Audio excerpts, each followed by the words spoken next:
Good evening, I'm Camelia and this is KiniNews. Asyraf has hit out at Ngeh Koo Ham over his suggestion on the Sharia Law Committee. Umno's Secretary General Asyraf Wajdi Dusuki has slammed DAP lawmaker Ngeh Koo Ham over his remarks on the Sharia Laws Committee. This was over Ngeh's suggestion to appoint non-Muslim constitutional experts to the committee reviewing the jurisdiction of the Sharia court as per the federal constitution. In a statement last night, Asyraf said Ngeh's proposal is not rooted in reality. He said it is also capable of stirring unwanted controversy in the multiracial country. According to Asyraf, the Sharia courts have been reserved for Muslims since independence. He added that Umno had been improving and upgrading the court status in stages since the party led the government.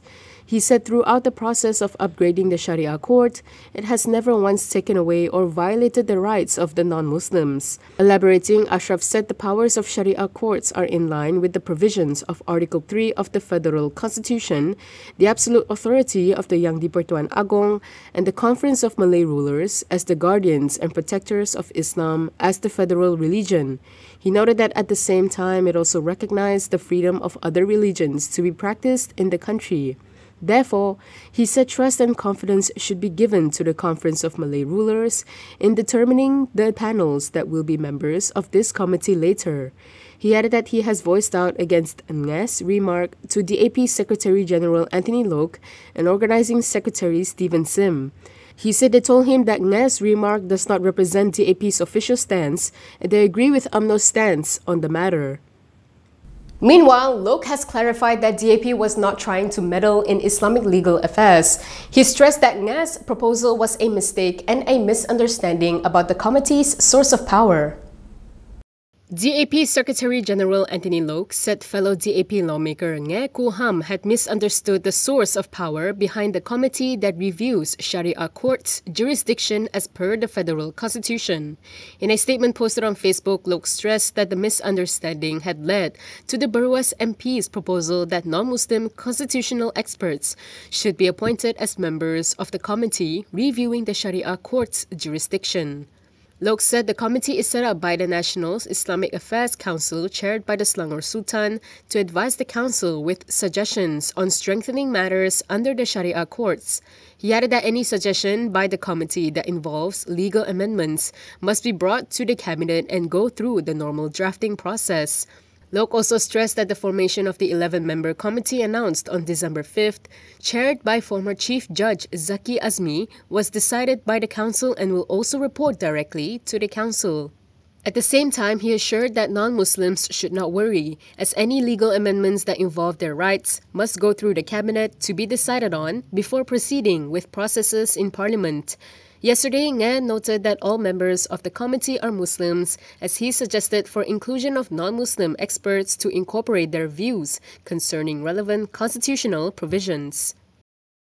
Still on the topic, T. Lian Kerr said Umno should engage in intellectual discourse over the proposal. He said this in response to Asyraf's comments over the issue.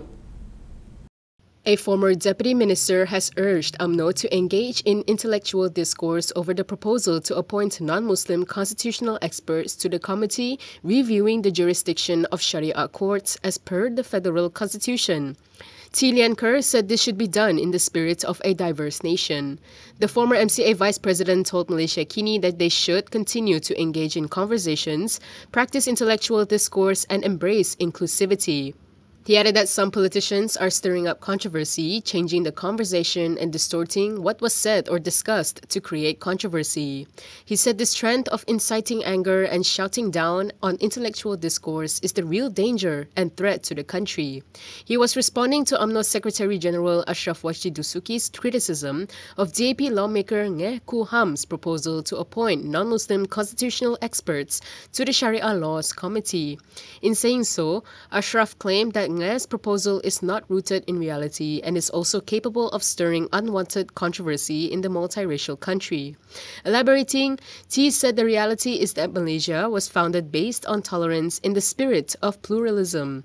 He said thereafter politicians changed the course of the nation towards one race, one language and one nation, or satu bangsa, satu bahasa, dan satu negara in the 70s. He added that in the spirit of inclusivity and diversity, Malaysians must cultivate space for factual discussion towards a meeting of minds of all and avoid the political tendency of domination in the name of a race or religion.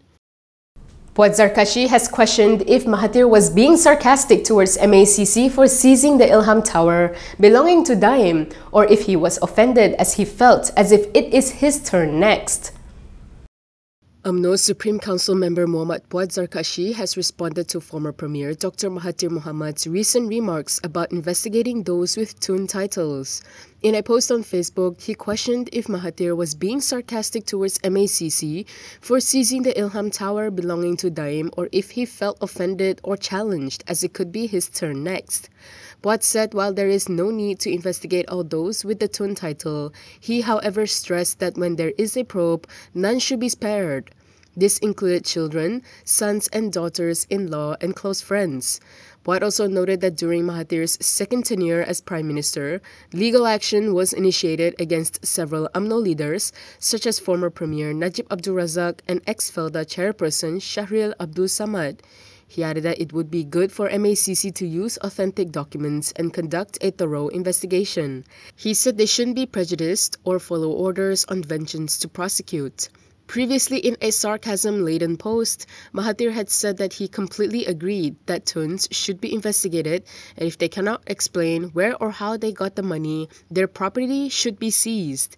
He said Tuns should not only be investigated, they should also be remanded until they reveal the source of their money, and if they don't, it must be because they are hiding. Yesterday, Daim had described the investigations against him as a witch hunt and criticized Prime Minister Anwar Ibrahim and MACC Chief Commissioner Azam Baki.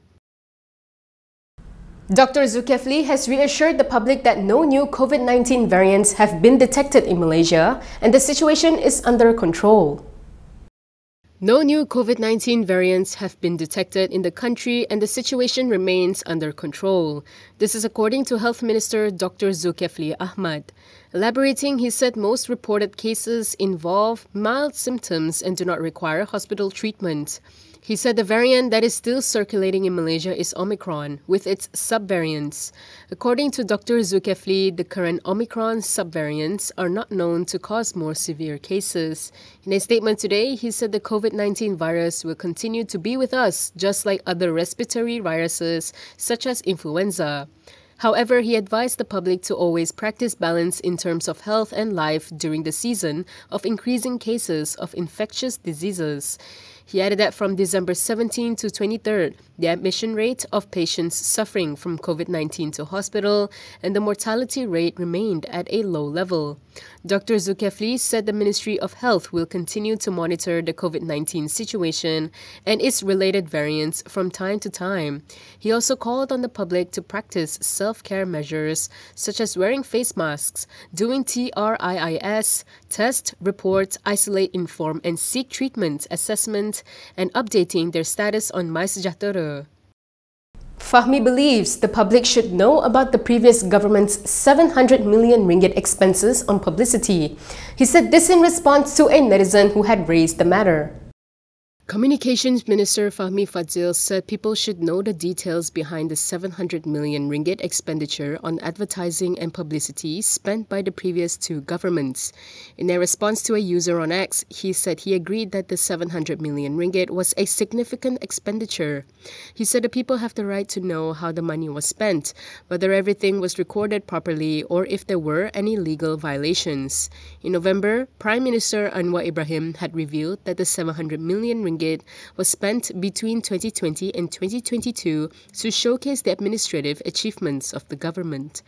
Anwar told the Dewan Rakyat that 500 million ringgit was spent during the Muhyiddin Yassin administration from 2020 to 2021, with the balance of 200 million ringgit spent during Ismail Sabri Yaakoob's administration from 2021 to 2022. Anwar added that the present government did not allocate publicity funds for 2023 but continued with contracts inked during the previous administration. He said the Finance Ministry has been instructed to not spend above 100 million ringgit for government announcements and expenditures in 2024. And that is all from me today. For more stories, you can go to Kinitv.com. You can also follow us on Instagram, Twitter, YouTube, and Facebook for the latest news updates. If you'd like to support independent media, do consider subscribing to MalaysiaKini.com. I'm Camelia. Thanks for watching.